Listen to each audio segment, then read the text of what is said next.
36 మంది ఎన్ఏడి కార్మికుల సస్పెన్షన్లను రద్దు చేయాలి.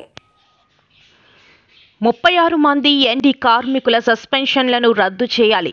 చట్టాన్ని ధిక్కరిస్తున్న సీజీఎంపై న్యాయ విచారణ జరపాలి, శిక్షించాలి. ఎన్ఏడిలో ఎన్ఏడి యూనియన్ నాయకులు మరియు కార్మికులు 36 మందిని యాజమాన్యం సస్పెండ్ చేసింది. వీరందరికీ సస్పెన్షన్ లెటర్స్ ఇచ్చింది. ఇది పచ్చి దుర్మార్గమైన చర్య. దీనిని తీవ్రంగా ఖండిస్తున్నాం. సస్పెన్షన్లు వెంటనే రద్దు చేయాలని డిమాండ్ చేస్తున్నాం. సస్పెన్షన్లు రద్దు చేసేంత వరకు ఐక్య పోరాటాలకు సిద్ధం కావాలని కార్మికులకు యూనియన్ ప్రధాన కార్యదర్శి రుత్తల శ్రీనివాస్ గారు పిలుపునిచ్చారు. దీర్ఘకాలంగా ఎన్ఏడిలో కార్మికులు చేసిన ఓటీని ఇవ్వనని మొండికేసి సమస్యను సృష్టించింది సీజీఎం. ఎన్ఏడిలో కేంద్ర స్థాయి అధికారుల నుండి జనరల్ మేనేజర్ వరకు గత 30 సంవత్సరాలుగా వస్తున్న ఆనవాయితీని కొనసాగించమని వేడుకున్న యూనియన్లు విజ్ఞప్తి చేసినా నిరాకరించింది సీజీఎం. ఒక పక్క పాత ఓటీని ఫ్యాక్టరీ యాక్ట్ పేరు చెప్పి ఇచ్చుటకు నిరాకరిస్తూనే ఆ చట్టానికి భిన్నంగానే రాత్రి 8 గంటల తరువాత శని, ఆదివారాలు ఓటీ చేయమని ఒత్తిడి తెస్తున్నది సీజీఎం. అందరికీ ఆదర్శంగా ఉండవలసిన సీజీఎం మహిళలపై అసభ్యంగా మాట్లాడారు.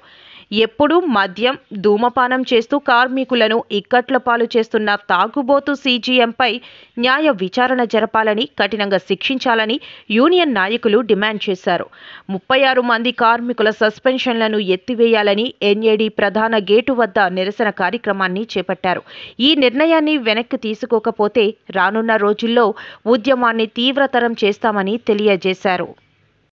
జనరల్ సెక్రటరీ ఎన్ఏడిలో యుద్ధ నౌకలకి పనులు చేసే సమయంలో ఆదివారాలు, సోమవారాలు, అలాగే పబ్లిక్ హాలిడేస్, ఫుల్ నైట్లు పని చేయించాల్సిన పరిస్థితి ఉంటుంది. అలాంటి ఓవర్ టైంని గత సీజంలు 75 సంవత్సరాల నుంచి నడుస్తున్నటువంటి సిస్టమ్ని నవంబర్ 1వ తారీఖు నుంచి వచ్చిన సీజం గారు మార్పు చేస్తూ కార్మికులకు తీవ్ర అన్యాయం చేశారు. దీని మీద లేబర్ ఆఫీసర్ గారిని కలవడం జరిగింది. కార్మికులందరూ కలిసి మాకు జరుగుతున్న అన్యాయాన్ని ఎలాగైనా నివారించాలని కోరిన తర్వాత గౌరవ సీజం గారు అందరినీ పిలవడం జరిగింది.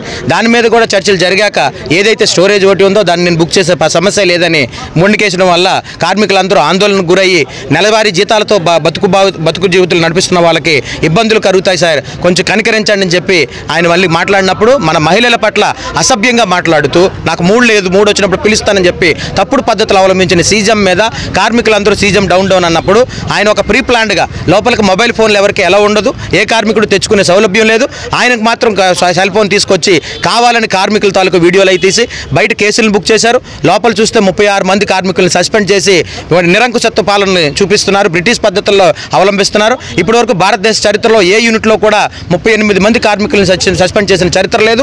ఎన్ఏడి కార్మిక వర్గం చాలా చక్కని కార్మిక వర్గం. ఇన్ని రోజులు ఏ సమస్య లేని ఎన్ఏడిని ఒక భయభ్రాంతులకు గురి చేసే పద్ధతులను తీసుకొస్తున్నారు.